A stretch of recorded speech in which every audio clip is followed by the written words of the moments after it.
두 번째 발표는 연세대학교 의과대학 인문사회학 의학교실 윤상철 교수님께서 ICT를 활용한 대한민국의 코로나19 대응과 그 성과에 대해 발표해 주시겠습니다. 큰 박수로 부탁드립니다. 네, 안녕하십니까. 연세대학교 윤상철입니다.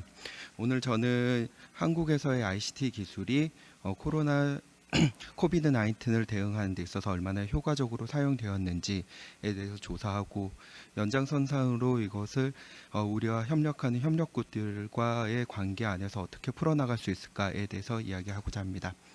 먼저 발표 시작하기 앞서서 좋은 이런 연구 기회와 발표 기회를 주신 코이카 이사장님과 임직원분들께 감사 인사드립니다. 정말 유례 없이 갑자기 퍼져버린 감염병에 대해서 많은 국가들이 걱정을 하고 여러 가지 움직임들도 많이 일어나고 있습니다. 이전의 감염병들하고 달리 큰 차이 중에 하나라면 우리가 많은 정보들을 쉽게 얻을 수 있고 그 정보들이 취합되는 속도들이 매우 빠르다는 것들을 여러 가지 정보나든지 사이트 이런 기회들을 통해서 잘 알 수가 있었습니다. 그래서 각 국가가 맨 처음에 이렇게 감염병이 퍼지기 시작하였을 때 그러면 이거를 정말 닫아야 되는가, 국경을 폐쇄해야 되는가 여러 가지 논란 가운데 전에 유례 없이 맞닥뜨린 상황에서 사람들이 찾았던 건 정보이고 그 정보의 근거에서 얼마나 정확하고 빠른 결정들을 내었는가에 대한 얘기들로 점차 진전이 되기 시작했습니다. 대한민국만 코비드 19 대응을 잘했다라고 얘기하는 것은 옳지 않은 얘기일 수도 있지만 대한민국이 이번에 충분히 잘했다라는 부분은 누구나 인정하는 바일 것입니다. 그리고 그 가운데는 보건의료 시스템이 건강했기 때문에 그걸 대응할 수가 있었고 건강한 보건의료 시스템을 구성하는 여러 가지 요소 중에 ICT 기술이 그 저변에 있었던 점을 저는 정리해서 발표하고자 합니다. 그래서 어떠한 ICT 기술이 사용되었고 그 ICT 기술의 그 영향력은 어떤 것이었고 그 ICT 기술을 우리가 어떻게 공유할 수 있는가에 대해서 이야기해 보고자 합니다. 먼저 국제개발협력에서 ICT는 여러 가지 요소로 이미 많이 사용이 되고 있습니다. 특히 정부가 어떤 정책을 입안하고 실행하는 데 있어서 ICT 기술은 그것을 더더욱 강화한다고 되어 있고 그 정책을 실행하는 데 있어서 시간과 비용을 효과적으로 쓸 수 있는 아주 유용한 도구이기도 합니다.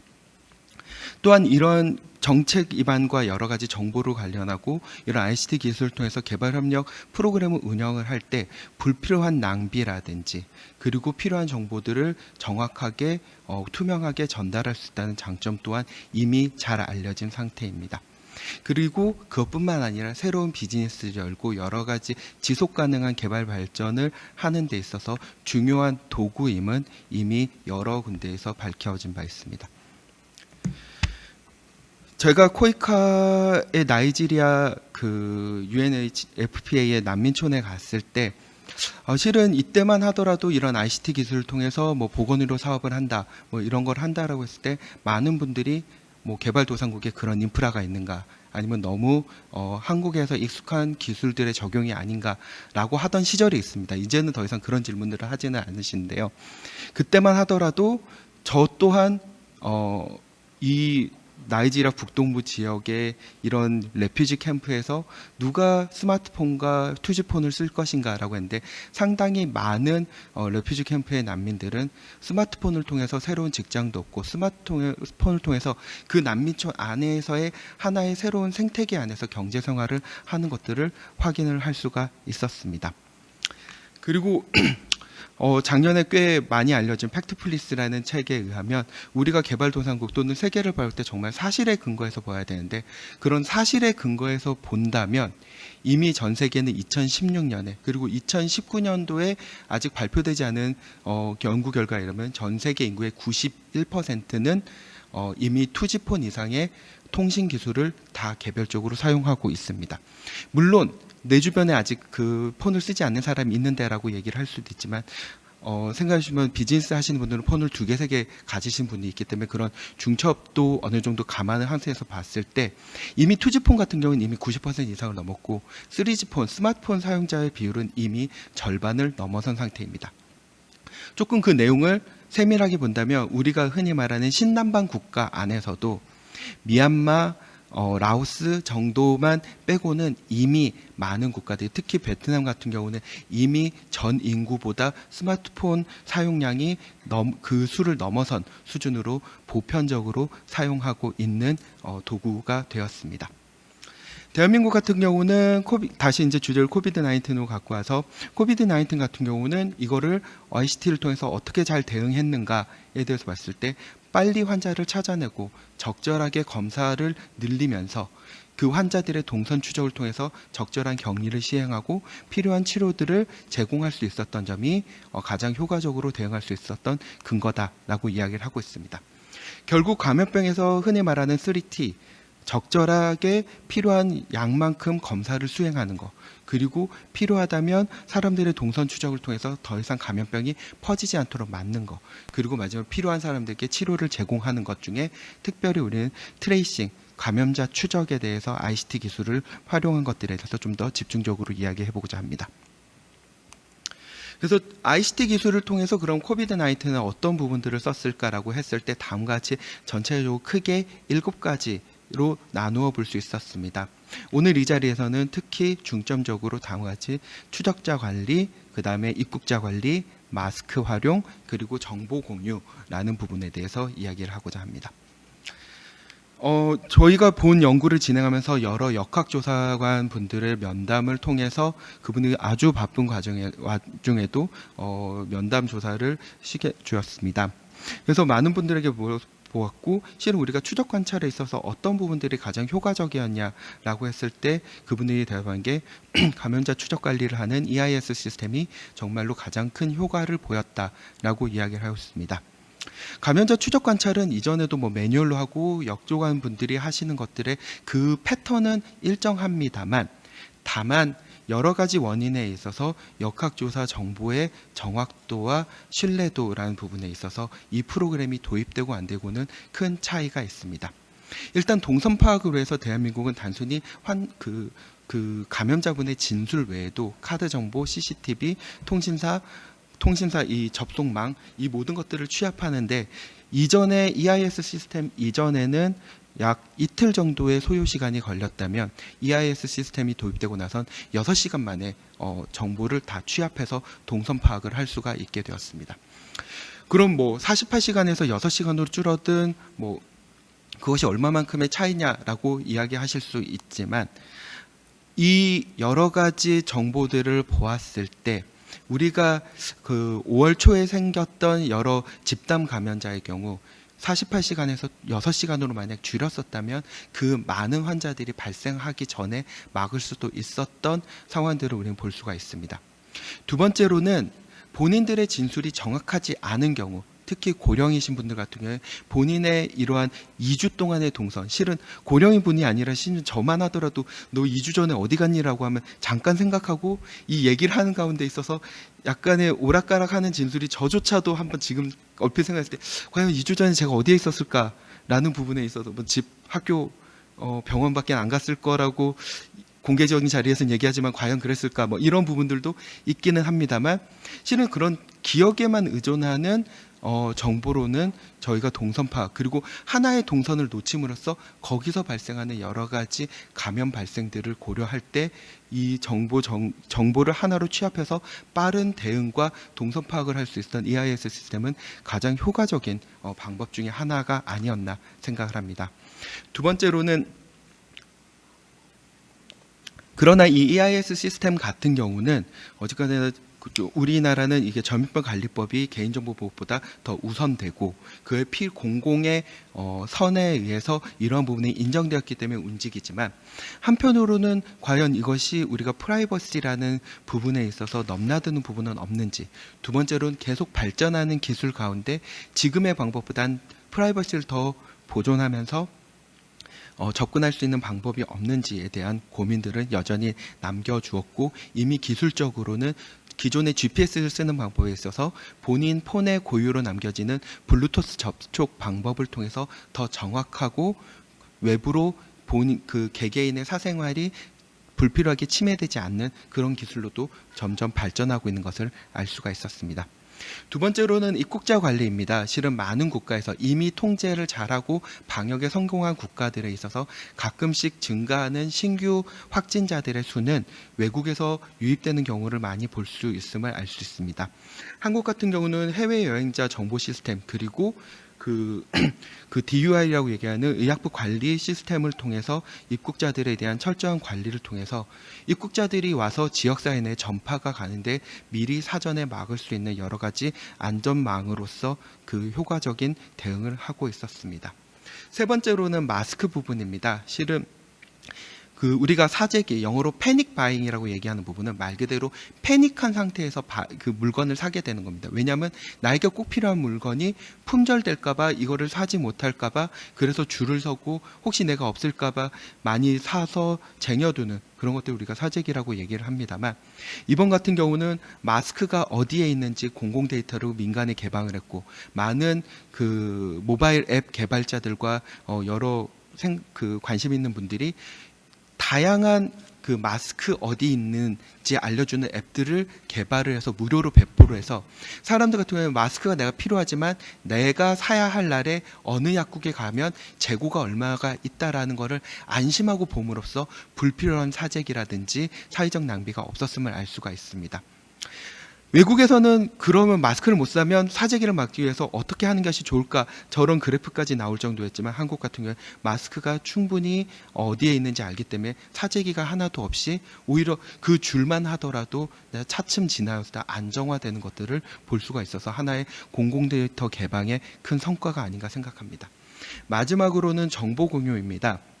실은 우리나라에서 확진자가 늘어났어 어느 지역에서 감염이 될수록 나중에 지나치게 알림이 오는 이 SNS 메시지 때문에 오히려 알림 피로라는 얘기까지 나올 정도였지만 그만큼 사람들에게 정보 공유를 하는 데 있어서 주저함이 없었고 즉 정보 공유에 있어서 여러 가지 플랫폼 통해서 정확한 정보가 빨리 전달되도록 하였습니다. 코이카 또한 인포메이션 허브라는 새로운 홈페이지를 통해서 개발도상국뿐만 아니라 한국 안에서 이루어졌던 많은 정보들을 공유하는데 노력을 하고 있고 또 필요한 교육 정보 같은 경우에 스스로 만들기도 하여 많은 정보들을 제공을 하고 있습니다. 이 부분은 결국 소셜 디스턴싱이라는 부분하고 함께 이어져서 나타납니다. 그 4월 중순까지만 해도 싱가포르는 전 세계에서 가장 방역 선진국 중에 하나였습니다. 하지만 4월 중순부터 외국인 노동자들의 집단 거주지를 중심으로 상당히 많은 수의 신규 감염자들이 발생을 했었고 사회적 거리두기나 그들에 있어서 코로나 바이러스에 어떻게 대응해야 될지 모르는 그런 정보 부족으로 인해서 여전히 지금도 아쉽게도 상당히 방역을 잘했던 국가지만 신규 감염자가 여전히 지속되고 있는 국가로 바뀌어 버렸습니다. 이런 부분을 볼 때 정보 공유뿐만 아니라 사회적 거리두기의 의미를 국민들이 충분히 알게 하는 것 또한 하나의 중요한 방역의 근원적인 힘이 아니었나 생각을 합니다. 여기까지는 저희가 원래 그 의뢰를 받았던 그 연구 결과들이고 실은 연구를 진행하면서 그렇다면 우리가 이렇게 ICT 기술을 통해서 방역을 잘했다는 것들을 어떻게 하면 전 세계하고 공유할 수 있을까? 특히 우리가 관심을 더더욱 들이고 있는 협력국들하고는 어떻게 공유할 수 있을까라는 부분을 이야기하면서 발표를 마치고자 합니다. 저는 여기서 이런 부분을 분석을 할 때 ITU에서 제시한 ICT 디벨롭먼트 인덱스라는 ICT에 대한 그 국가의 인프라 상태 얼마만큼 잘 활용하고 그리고 그런 것들을 각 국가 안에서 얼마나 개발할 수 있는지들을 세 가지 서브 인덱스를 통해서 조사한 IDI라는 인덱스를 사용하였고 두 번째로는 옥스퍼드 대학의 블라바트니 거버먼트 스쿨에서 코비드 19 사태 때 정말 빨리 만든 옥스퍼드 코비드 19 거버먼트 레스폰스 트래커에서 특히 사회적 거리두기에 좀 더 집중한 왜냐하면 헬스라든지 이코노미스 인덱스 같은 경우는 실제 이러한 ICT를 이러한 활용하고는 잘 맞지 않는 영역이 그 분야들이 있기 때문에 그 부분에 있어서 서로 간의 지표들을 조정을 해서 새롭게 지표들을 만들었습니다. 그 두 가지 지표를 가지고 전 세계 정보를 구할 수 있는 160여 개 국에 대한 내용들을 정리를 해보았습니다. 그 연구에 있어서 백그라운드는 과연 ICT 기술이 얼마만큼, 물론 방역 성공에 있어서 ICT 기술만이 효과를 주는 것은 아닙니다만 분명히 ICT 기술이 얼마만큼, 이미 방역에 있어서 모든 단계의 도구는 다 ICT 기술을 사용하고 있기 때문에 이 ICT 기술의 인프라나 준비가 잘 돼 있는 국가와 그렇지 않은 국가가 얼마만큼 차이가 나는지. 단적으로 페루 같은 경우는 분명히 격리 수치는 최대로 올렸음에도 불구하고 지속적으로 감염자가 나타날 뿐만 아니라 경제적으로도, 왜냐하면 격리를 매우 높였기 때문에 경제활동에 대한 위축은 당연히 따라오는 결과물이고, 이러한 부분들이 어떻게 하면 한국은 그렇게 높이지 않았음에도 불구하고 대응을 할 수 있었고 그 외의 국가들은 어땠을까를 보는 부분이었습니다. 그래서 다음과 같이 2017년 아직 ITU에서 IDI를 발표하는 게 2년마다 발표하는데 아직까지 2019년 데이터가 발표가 되지 않았습니다. 그래서 가장 최근 데이터인 2017년 IDI 인덱스를 가지고 전 세계를 평균값에서 좌우로 그 높은 쪽 낮은 쪽으로 나누었고, 블라바트닉 인덱스에서 소셜 디스턴스 부분만 모아서 이거를 70과 30으로 두 군데의 기준점을 써서 상중하로 나눠서 다음과 같은 그룹들을 나누었습니다. 물론 IDI 그 ICT 인덱스가 낮으면서도 대응 수준이 낮은 국가들 같은 경우에는 아무래도 그 국가의 거버넌스 힘 자체가 약한 부분이었기 때문에 직접적인 비교는 불필요할 것 같고, 대부분의 국가는 ICT 기술이 높으면서 대응 수준을 높이는 국가들은 대부분의 선진국들입니다. 하지만 일부 선진국들은 굳이 ICT 기술이 있음에도 불구하고 대응 구간을 높이지 않았을 때의 결과물과, 한편으로는 ICT 인덱스가 낮음에도 불구하고 대응 수준을 높였지만 과연 그들이 원하는 결과를 얻었던 국가와 그렇지 않았던 국가, 이런 식으로 나눠서 다음 세 가지 그룹으로 나눠 이 국가들을 다 한 번에 보기는 어렵기 때문에 일부 샘플링을 해서 국가들을 보았습니다. 대체적으로 인구 1000명당 감염자 수들을 계산을 해서 각 국가들을 보았고, ICT 기술이 높으면 높을수록 이 국가가 신규 감염자가 발생했을 때 대응을 높이는 속도가 상당히 빨리 움직임을 알 수가 있었습니다. 다시 말해서 신규 확진자가 올라갔을 때 이 국가가 사회적 거리두기나 사회적 격리 정책을 결정하는 그 수준을 높이는 게 상당히 가파르게 일어날 뿐만 아니라 ICT 기술이 높은 국가에서 그 사회적 격리 정책을 발표했을 때 그 효과는 그렇지 않은 국가에 비해 상당히 가파르게 감염자 수가 떨어지는 기울기로 보시면 알 수 있듯이 그 효과가 잘 나타남을 알 수가 있었습니다. 그렇지 않은 국가들 같은 경우는 그 일부 베트남 같이 사회적 격리가 철저하게 지켜진 국가는 예외라 할 수 있지만 많은 국가에 있어서 ICT 인덱스가 높고 낮고를 떠나서 특히 ICT 인덱스가 낮은 국가에 있어서는 사회적 격리를 높인다 하더라도 계속적으로 감염자 수가 올라가거나 초기 대응에 실패한 결과 감염자 수가 증폭하고 있는 결과물들을 얻을 수 있었습니다. 케냐하고 탄자니아 같은 경우는 오히려 저런 경우는 적절한 수준의 감염 환자들의 검사 수치가 너무 낮아서 감염자 수가 적절히 체크가 되지 않는 그러한 패턴을 보이는 것으로 확인을 할 수가 있었습니다. 그래서 이를 주요 국가들로 나눠 보면 일단은 ICT 기술이 높은 상태에서 사회적 격리를 했을 때 방역에 실패한 국가는 단 한 국가도 없었습니다. 다만 경제라는 부분과 관련돼서 그 국가가 허용되는 범위 안에서 가장 사회적 격리를 낮은 수준으로 유지할 수 있었던 국가들은 그 효과가 가장 높다라고 할 수가 있을 것 같습니다.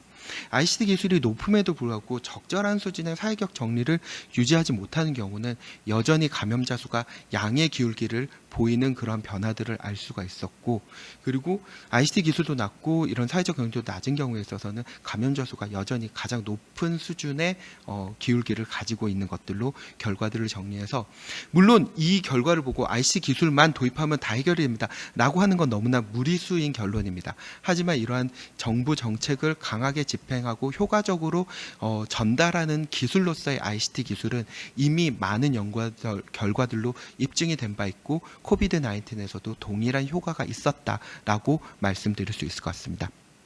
다시 한번 말씀드리지만 ICT 기술은 어떠한 매직 불릿 같은 모든 걸 해결할 수 있는 그런 절대적인 기술이 아니라 필요한 경우에 필요한 기술을 가져다 쓸 수 있게 하는 하나의 좋은 도구입니다.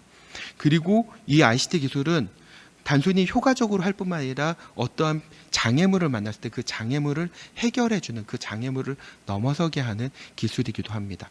그래서 우리가 지금 이 헬스 시스템에서 어딘가 구멍이 났을 때 저기를 급하게 메꿔야 한다면 ICT 기술이 가장 빠르게 대응할 수 있는 하나의 도구일 뿐만 아니라 WHO에서는 SDG를 달성하기 위해서는 반드시 ICT 기술과 모바일 테크놀로지는 필수적이다라고 얘기를 하고 있습니다. 또한 SDG를 달성하는 데 있어서 ICT 기술은 보건에 있어서 가장 큰 임팩트를 내는 그러한 효과를 보이는 분야로 되어 있습니다. 결국은 한국의 ICT 기술은 결국 트레이싱을 정확하게 하고 정보를 잘 전달할 뿐만 아니라 그 정보가 정확했기 때문에 믿을 수가 있었던 부분입니다. 아까 개방성, 투명성, 민주성이라는 세 가지 큰 목표를 말씀하셨는데 이 세 가지는 제가 발표 자료를 교수님하고 공유한 건 아닙니다만 ICT 기술이 원래 추구하고자 하는 가치하고 동일하기 때문에 이러한 팬데믹 상황에서 더더욱 빛을 발한다고 생각합니다. 하지만 우리가 국가적으로 분석하고 어디가 효과가 있다고 하지만 우리가 이러한 기술들을 공유할 때는 분명히 그 국가 안에 컨텍스트 안에서 전달되는 하나의 도구여야 되지 그냥 유니버셜한 접근으로 했을 때는 하나의 벽면가리밖에 되지 않는다는 것들을 잘 알고 우리가 각 국가별로 적응을 할 때 분명히 매핑이라는 사전조사는 반드시 필요합니다. 테크놀로지는 명심할 것이 분명히 좋은 도구고 잘 사용했을 때 효과를 볼 수 있었다라는 것을 한국의 경험을 통해서 이야기할 수 있을 것 같습니다. 이상입니다.